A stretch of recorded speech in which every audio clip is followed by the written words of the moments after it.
It's been a few weeks, but Silksong has came, went, been disgusted, broken down, digested, speed ran, slow ran, true ending, poor ending, and all that.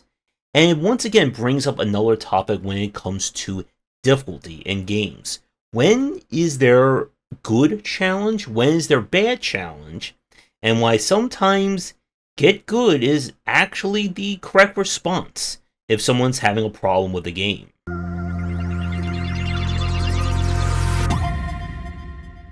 As we have said many times whenever we have a difficulty-focused design video, these topics can certainly take a long time to discuss, and there's many different aspects to explore with talking about games being too easy, too hard, accessibility, approachability, and even just the nature of difficulty in of itself. And this is kind of where we're going to be discussing things today. It is the nature of when does something feel fair in terms of its difficulty, and when does it cross a line to being unfair? Now, as I said in the stinger, Silksong has once again raised this conversation up.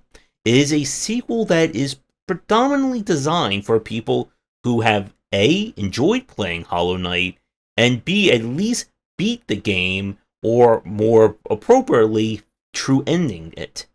And it starts off far harder and more complicated than the first game. And for a lot of people, they enjoyed it. For a whole lot of other people, they certainly did not. And there were many discussions during the first week or two of its release about nerfing this is too difficult, this game is masochistic. And of course people saying, no, the game is fine, get good, you suck, and other terms like that. And Silksong walks a very precarious line in terms of its challenge and difficulty. There are some really great boss fights and segments in that game that are meant to challenge you. There's also quite a few annoying aspects as well that I want to talk about in a few minutes of this video. But it gets back to the beginning of this topic, about is there such a thing as good and bad difficulty? A lot of people will conflate, once again, difficulty meaning greatness. If a game is pounding your head into the curb and it's super hard and difficult, there must be an artistic piece that should be treasured. And if the game is easy, then it's stupid trash that is just for the little kiddies to play after they're done, in kindergarten. Difficulty by itself does not add or subtract to a game. It is about what the player is being tested to do in said title. And the line between fair and unfair always comes back, or always starts, with what is the game asking you to do, and does it provide you the necessary tools to do so? As I talked about in many of our topics regarding game feel, especially in action-driven games, a key aspect of this is how the defensive options feel. If you're making a very defensive-focused or parry-centric action game, then those defensive options need to feel really great to do. If you're telling me that I have to do split-second parry timings, but the parry works like this, and right here is the window for when the parry is actually going to work, and that is how every fight feels, I am not going to play that game. Conversely, if you're talking about a very reflex-focused, very offensive-focused action game, and there are delays in all the animations, there's no way to animation cancel, it's just very much like slow-moving hits after slow-moving hits over and over again with just nothing else to go with it, people aren't going to want to do that. And then, as the other point, if let's say you're making that defensive-focused game, and every enemy has these rapid, very twitchy, hyper-strong attack combos that are impossible to read, or the difference is, okay, he's going to start with an attack like this, or an attack like this, and that leads to two completely different combo chains and timings, that's going to be very frustrating to do. When we look at things being fair, as I said, if the player feels like the game is giving them what they need to succeed, and then it's just a matter of execution, that is a different story.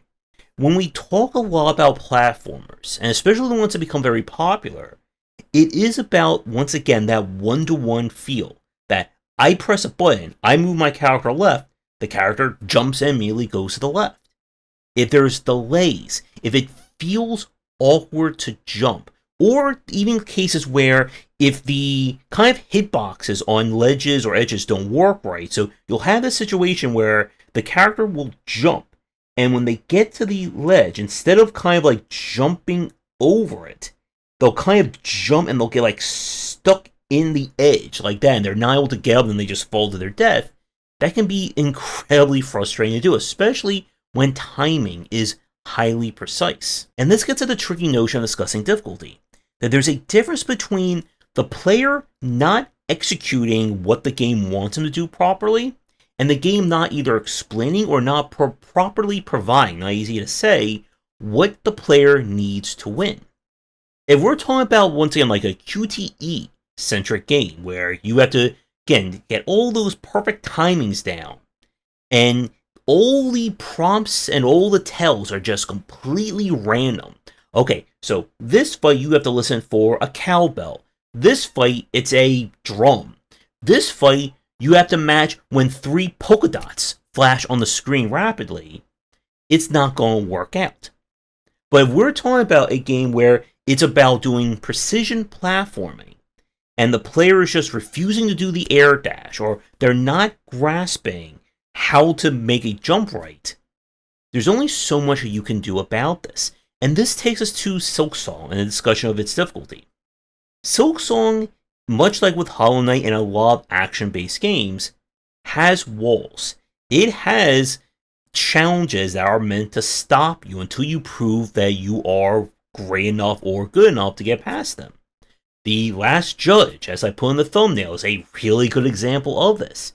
And it's no surprise that the Last Judge fight was incredibly annoying and a lot of people hated it. Just like they hated the helicopter from Armored Core 6, the Marauder from Doom Eternal, and we can throw in some other examples. And this is where we get to the problem when it comes to analyzing difficulty. A lot of people would throw out, well, why can't I just skip this fight? Why don't you make this fight easier? Why don't you tone this down? And when we talk about these kinds of gatekeeper examples in games, they are meant to be tests. It's why for some people, Armored Core 6 was a breeze, Silksong was too easy for them, Elden Ring they played blindfolded, and etc, etc. But the problem when we talk about this is if a game is using a gatekeeper, whether it's a level design, enemy design, so on, you can't necessarily make that easier without upsetting the entire balance of your game. The role of gatekeepers in any kind of design, they're meant to give the designer the understanding of what the average player level is at any given point. Part of the discussion when it comes to balancing and fine-tuning a game is understanding, okay, if we're in Chapter 2, what is the relative skill level of the players there? What about Chapter 5? What about in the post-game, the post-post-game, the post-post-post-new game, plus, minus? And this is where designers are able to make very interesting challenges.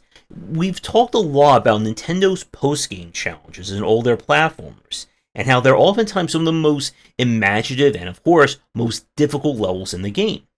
Because they know at that point, the only people who are going to be doing them are the sickos like yours truly who have 100% everything else before it. With games like Silksong, Souls-likes, and other titles, where the player's position in it has to be a representative of what their skill level is. If someone is able to just cheat or skip all the gatekeepers in the game, they'll get to a point where they are just not prepared at all for what's coming, whether it's because of a skill level, gear level, character level, whatever.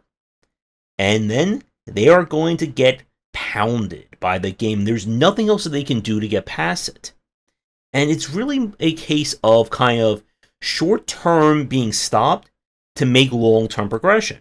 Because the intent is that if you can beat the Last Judge, or you can beat Betrayus, or whoever, that you understand what the game is asking you to do.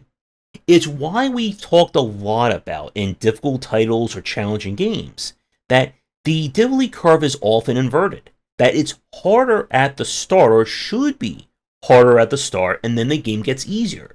Because once the player understands what the game is asking them to do, and they're able to execute that on a regular basis, there's not much more the game can really throw at you. If you understand the exact rules and how to win, well, what else can the game do? As I said, when I played Armored Core 6, it, by the end of the first chapter of that game, it pretty much snapped into place as to what I wanted to get out of the game, what the game was expecting of me, and the build that I made. I didn't look up guides or anything like that. It carried me all the way through all 3 plays to the true ending of Armored Core 6, and I had a grand old time doing it. Conversely, if you didn't get it, or let's say you use a cheat or a skip, you're going to have a horrible time. And it's why for a lot of people that when they use the term get good in this respect, it is kind of a requirement. And it goes with something that I've talked a lot about before in terms of kind of the mentality of playing these games. Sometimes you just suck. There's nothing else to say. If the game is telling you, the sky is blue and the grass is green, and you're arguing with them that it's yellow and magenta, there's nothing more the game's going to be able to do to convince you otherwise. And if you're not able to learn that, then the game is just not for you. And there's no shame in this respect of a game just not working for you. I've had a lot of those games over the years.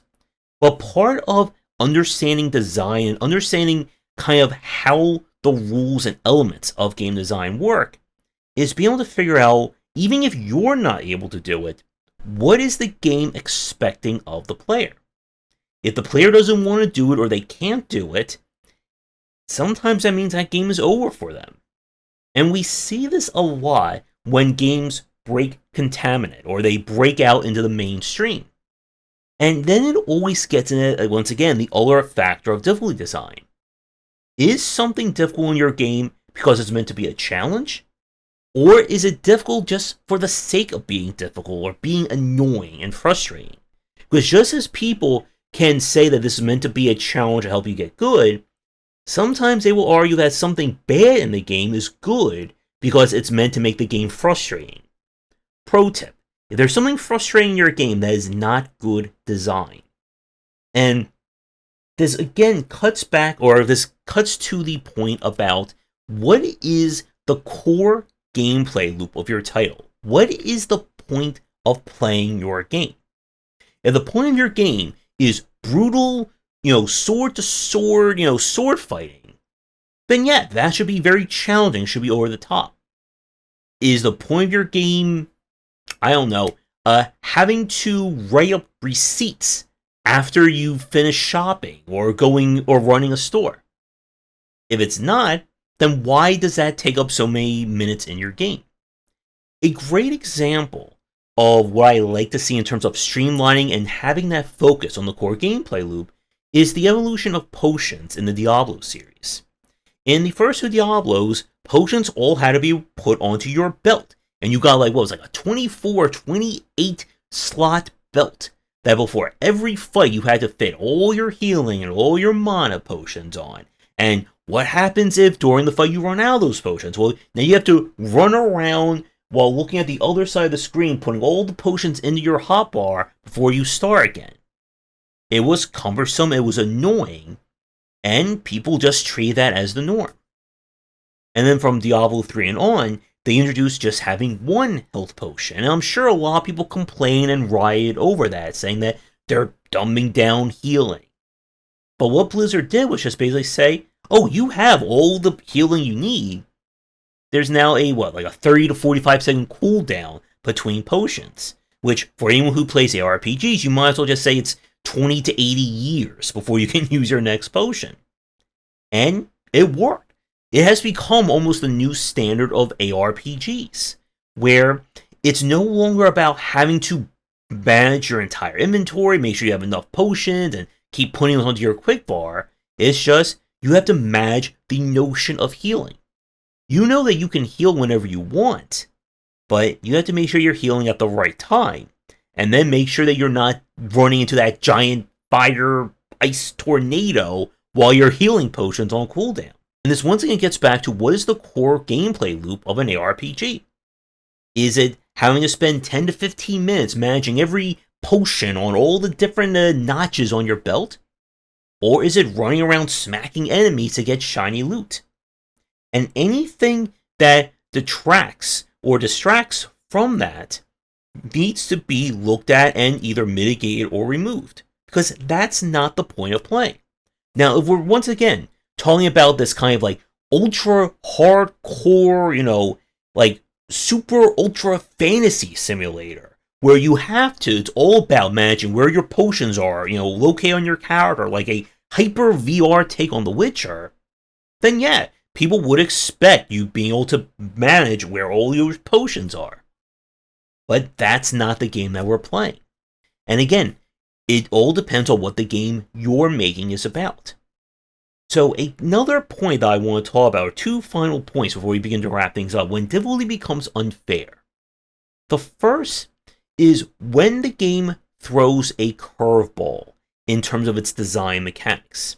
As in, you tell the player they have to play the game like this, but now the final boss requires you to play it like that, with no training, lead up, or even just any kind of onboarding to alert them about this.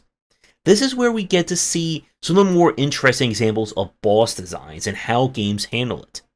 A very polarizing example of this, the original one, would be something like the Marauder, as we've talked about from Doom Eternal. But a recent example that I would talk about is the final boss of Cultic Episode 2. Now, I posted a video of me finishing that fight, and I'll include a link to it somewhere, probably right now. But in that fight, part of the challenge is that this is a boss fight that requires you to be at your most mobile. And up until that point, there really wasn't a way of like training or testing the player to fight an enemy that is like this health spongy, this aggressive, and also having this many attack patterns. And it really comes out of left field to just knock the player out. We spent, I want to say, 30 to 40 minutes just on that one battle alone. It was hard. And again, compounding the fact that I was playing on the second highest difficulty. And it really comes down to almost retraining yourself to fight that enemy. And some people will like that. They like when the game pulls the rug out from under them to do something different. But again, if you're expecting the player to kind of master your game or do something like that, having a final test that plays nothing like anything else that came before it can oftentimes feel like a betrayal in that respect. So it's a very tough point. This is one I want to throw to you folks. What do you think about having fights like that? Having a Marauder example, where you're telling the player that you have to play your game like this, but now when that enemy shows up, you have to go like this. And whether the enemy shows up 1-on-1, 15-on-1, 2 pairs of them, 7 pairs, whatever, it can feel like, again, the game is like throwing mixed signals at you.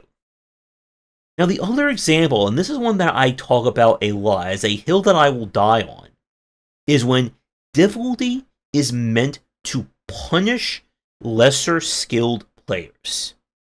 So a classic example is from many of the like first and second generations of shmups, where it's easy, provided you keep max weapons and never die.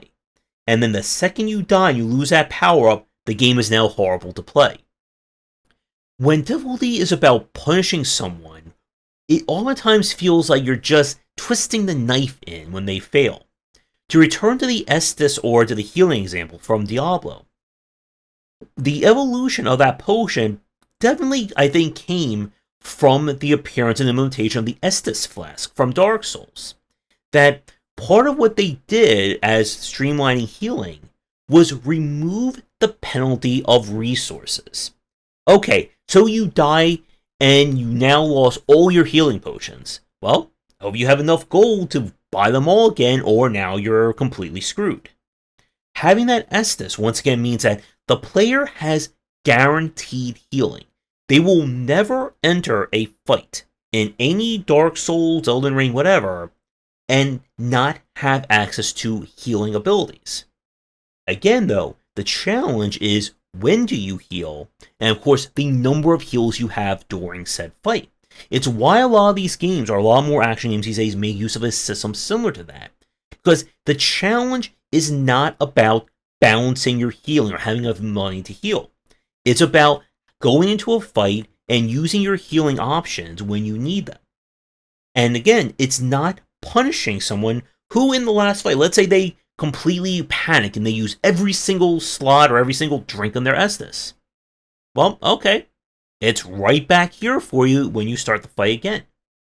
So one of the examples that I really hated that Silksong used is with the kind of like beast shards, or whatever they're called, that are used to fund your tools. So if you didn't play Silksong, it uses a similar system of the kind of vials and bullets of Bloodborne. That in order to have tools to use, it consumes those shards. Better tools consume more shards. So if you go into a fight and you completely run out of your shards and you die, well, now you gotta go farm or spend rosary beads to buy more of those shards elsewhere. The same thing with Bloodborne. That you run out of bullets, you run out of your blood vials. I hope you can go back to the shop and buy some more and spend time doing that. Some people will argue, well, it's meant to give you a chance to cool down or make you think about when to use healing and bullets. That's BS. It is just there to punish people who aren't good enough at the game. A great metric to look at when it comes to if something is challenging or unfair, is it affecting your best players? If you are amazing at Silksong and you are fantastic at Bloodborne, you are never going to run out of those resources, because why would you need to use them if you're just so damn good? So the system doesn't affect you, but it affects everyone who is struggling with the game and having a hard time at it. And that's when difficulty gets very unfair. People are fine with starting a fight back at 0 again. They're not fine starting a fight at -7, or having to again go and farm somebody and then have a chance and maybe fight this enemy, but then they die and then they have to go farm again, to then go back and try the fight again, to then die, and we repeat until someone pulls all their hair out. When difficulty is unfair, it again will oftentimes feel like the game is just not giving you the options you need to succeed. If the player understands what they need to do, and then it's just a matter of practice and execution, those will oftentimes lead to some of the best and most memorable fights and encounters in any game. Many people who got through Sekiro, for instance, the final boss, Ishin, that was considered by many to be one of the finest boss fights in that game. It wasn't the hardest boss fight by any stretch of the imagination, but it was a proper final test of everything that you learned up until that point. And I don't think I heard anyone who made it to Sword Saint Ishin who struggled with that fight. Maybe it took you like 2 or 3 tries to get through it, but I'm sure you did that fight far easier than some of the earlier boss fights in Sekiro. And it's because, once again, the game gave you everything that you needed to succeed. It was just a matter of you putting it all together and doing it in practice. When we look at some of the more memorable boss fights in other Souls-likes, to return to Bloodborne, many people have very fond memories of fighting the humanoid hunters or humanoid bosses in that game, because it very much feels like a solid one-to-one fight with someone that is kind of like your equal or your peer. Now, of course, people have fond memories of fighting some of the giant and stranger fights in that game as well. But it's why, when we talk about challenging games, that some of the most interesting fights are the ones that put the player's skills or their skill level on display. Have you figured this game out? Yes or no? And if you did, it's going to be a very enjoyable encounter. It's why people play challenging games. They want to test themselves.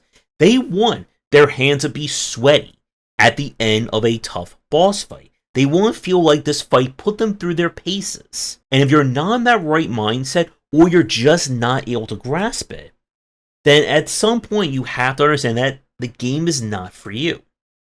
But as we've said, when it comes to discussing accessibility and approachability, it's up to the developer to figure out just how far they want to go with it. And when we're talking about games that are very focused in terms of their audience, and this again cuts back to the Silksong debate. Silksong was not designed as a mainstream, E for everyone needs to play it kind of game, despite the fact that many people thought it was by the fact that it sold so damn well. It is a challenging action and precision-based platforming. And for a game like that, they understood what their audience was. And it's very much a case of the game wants you to go along for the ride. If you don't want or you can't do it, the game is not going to kind of wait for you to catch up. Now, does that work for every single game? Of course not.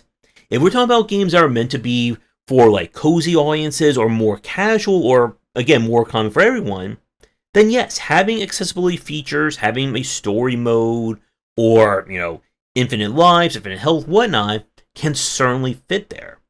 But it always begins and ends with what is the intention by the designer. What kind of game are they making?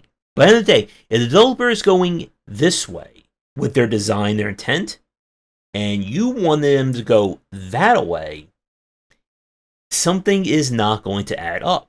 And as I said, there's no shame in a game just not being for you. We all have those titles. But you can't, especially if you're trying to critique or examine a game, you can't demand someone to change their game to suit your interests, especially if the game is being designed and intended for an audience. But the converse of that is, as a designer, you have to be able to understand who your audience is and what is the intended skill level or challenge of your game. As I said, if you are building an ultra-realistic, canoe